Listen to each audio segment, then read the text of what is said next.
citou hoje de manhã a Bolívia e o Paraguai como exemplos.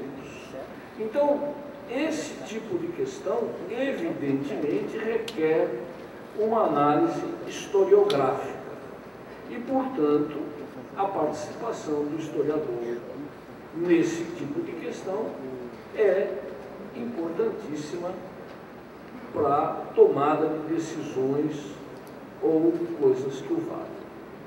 Enfim, é uma resposta pobre, dado o meu paupérrimo conhecimento do assunto. Vou passar então a palavra ao brigadeiro Pazinho.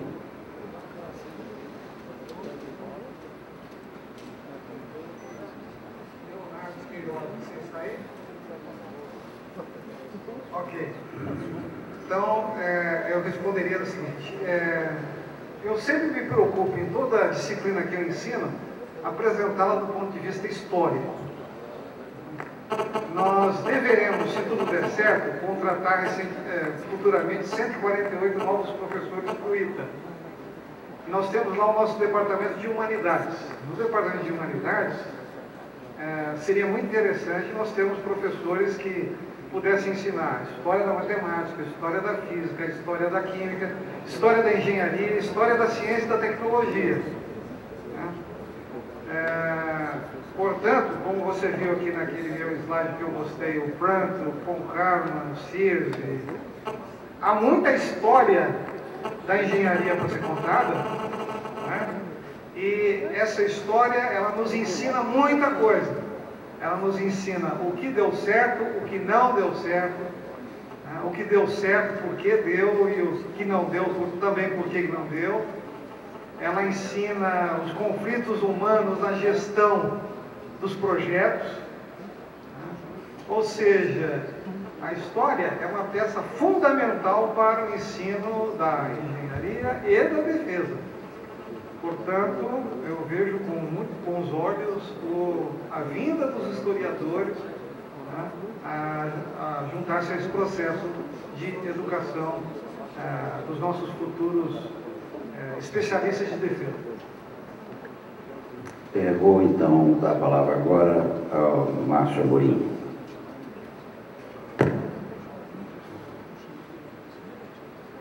Bom, a questão que estamos tratando, ela considera e passa por uma reflexão de mudança, né? Mudança no posicionamento da questão da defesa. E eu vejo historiadores, e aí puxando um pouco a sardinha para o que a gente faz lá no Senai, especificamente, que é a questão da prospectiva. O historiador ele tem um papel fundamental para nos ajudar a entender aonde estivemos e aonde estamos.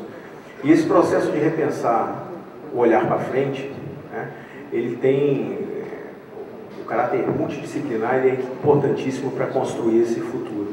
Então a história, ela de diversas formas, ela acaba se repetindo e existe aprendizado nesse processo. Então, dentro dessa questão na prospectiva e do papel do historiador, por exemplo, ele tem um papel fundamental para nos ajudar a construir essa visão do futuro.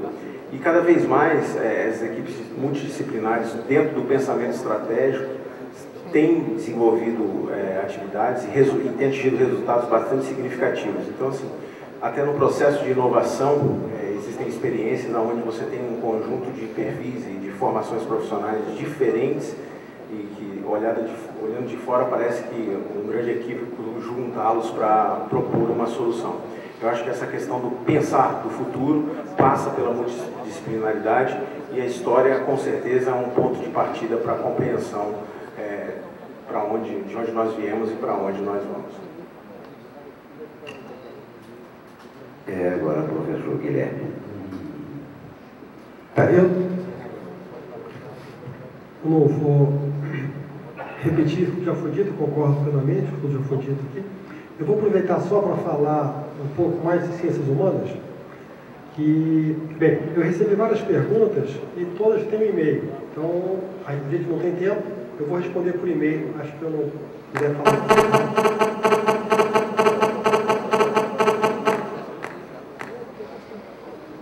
Bem, respondi por e-mail. E houve uma mudança de planos, eu ia viajar daqui a pouco, vou ficar até amanhã aqui. Então, se alguém quiser conversar comigo fora aqui depois, estamos à vontade. Com relação às ciências humanas, inclusive teve 2 perguntas sobre isso. Foi por que as ciências humanas não estão no Ciências Sem Fronteiras?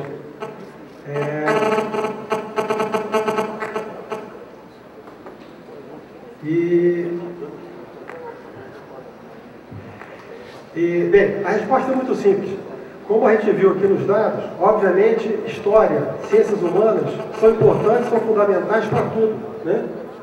E a gente, obviamente, não pode ficar sem a participação das ciências humanas. Agora, no momento, a gente está precisando de dinheiro.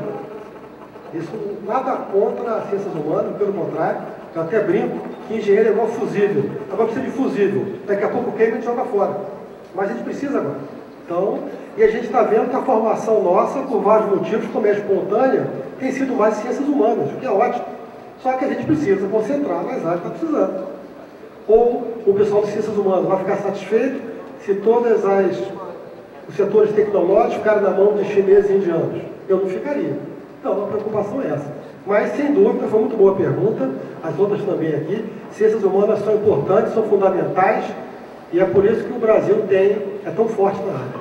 Obrigado.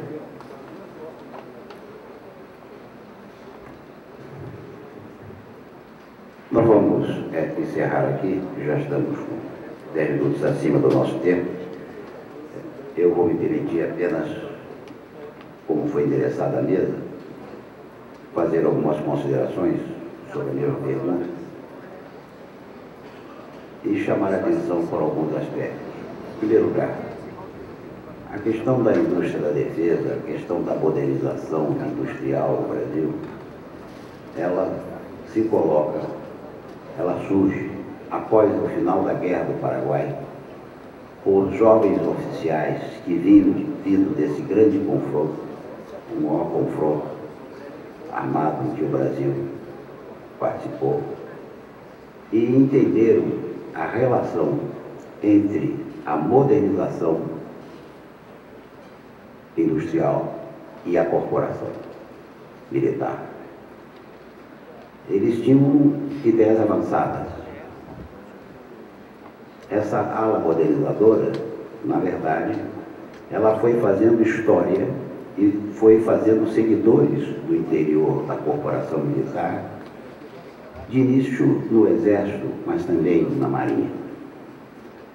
Não será impossível entender-se o périplo modernizador brasileiro, que vem de 30 até hoje, ou seja, 80 anos, se não entendermos também de que modo esses militares, mas já aí notadamente no Exército, participam dos planos que vão entender a relação entre desenvolvimento, segurança e defesa.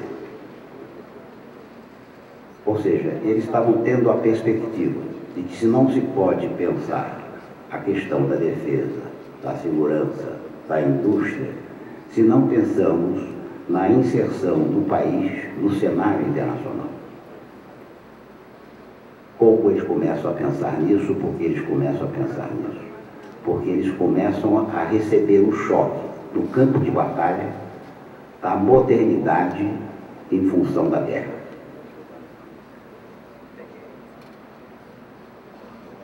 O segundo comentário que eu faria é que não se pode simplesmente pensar na modernidade da guerra se não recuarmos ao grande teórico, ainda aceito por muitos, disputado por alguns, Klaus Clausewitz, 1870-1831.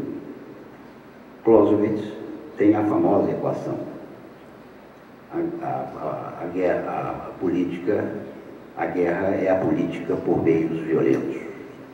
A guerra é política. Entender-se a guerra é entender-se o seu conteúdo político. Se ela é política, ela envolve questões como o Estado, envolve questões como a economia, envolve questões como a cultura, envolvem questões da própria sociedade. Então, quando nós pensamos no planejamento estratégico, nós não estamos dizendo que devemos produzir canhão, ou tanque, ou isto ou aquilo, sem termos uma compreensão do que é o sistema de segurança internacional, como o Brasil se insere nele, e mais ainda, quais são os cenários que nós podemos divisar para o nosso país. E nesse cenário, quais são as nossas necessidades? E quais são as políticas, inclusive com as suas alternativas contingenciais, se o cenário A é o que se concretiza, ou é o B, ou é o C. Mas nós temos uma compreensão de como vai se passar a dinâmica das relações internacionais, nesse âmbito da segurança internacional. Então, quando nós vemos o nosso país, nós ficamos surpreendidos. Nós vimos agora, apenas nesse painel, quantas coisas nós temos que fazer. É verdade. Mas quantas coisas nós fizemos. Nesses 80 anos de périplo moderno, de 1830 até os nossos dias, nós evoluímos de uma grande fazenda que éramos em 1930, à sociedade industrial que está aí batendo, em termos de produção, de volume econômico, sociedades como a da Itália, como talvez já esse ano a Grã-Bretanha, talvez o ano que vem a França. A França. Como é que nós somos capazes de gerar esse tipo de economia que tem, no âmbito da sua história científica, tecnológica, a capacidade de fazer hoje a agulha e o avião supersônico, de dominar o ciclo nuclear entre 200 nações, estados do mundo? Nós somos uma das 10 ou 8 que dominam esse ciclo. Como é que nós fizemos isso? Se nós tínhamos uma sociedade sem degraus, de cima e embaixo, com rarefeitas camadas médias, há 80 anos atrás, nós temos hoje uma sociedade diversificada, plural.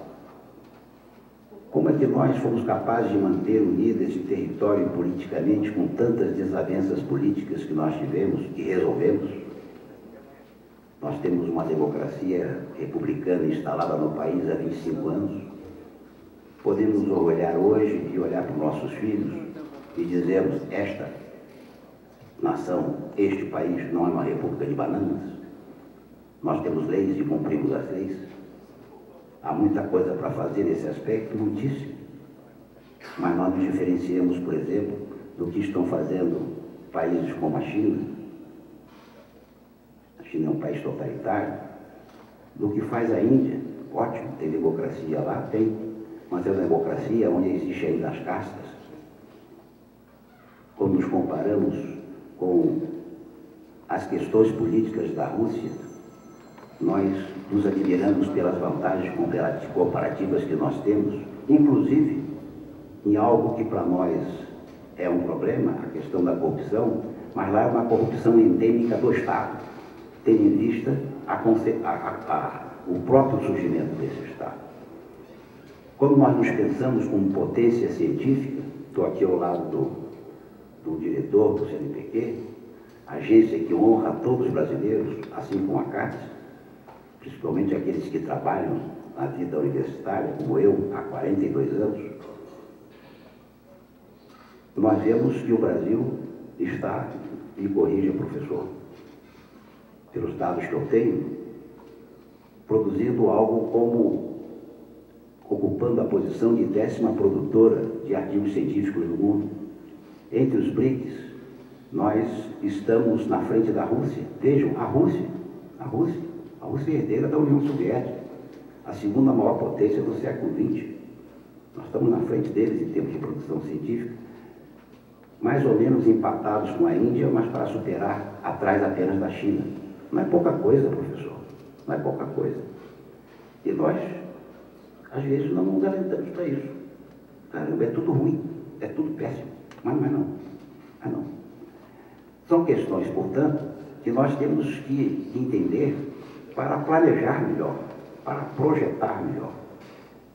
E quem faz isso, segundo Clausewitz ainda, que eu sempre leio, é o que nos aconselha o que eu falei no início da minha tomada de posição como moderador da mesa. Antes do agir, é preciso pensar. E o pensar é simplesmente o pensar do ambiente humano e histórico em que nós vivemos. Muito obrigado a todos. Boa noite.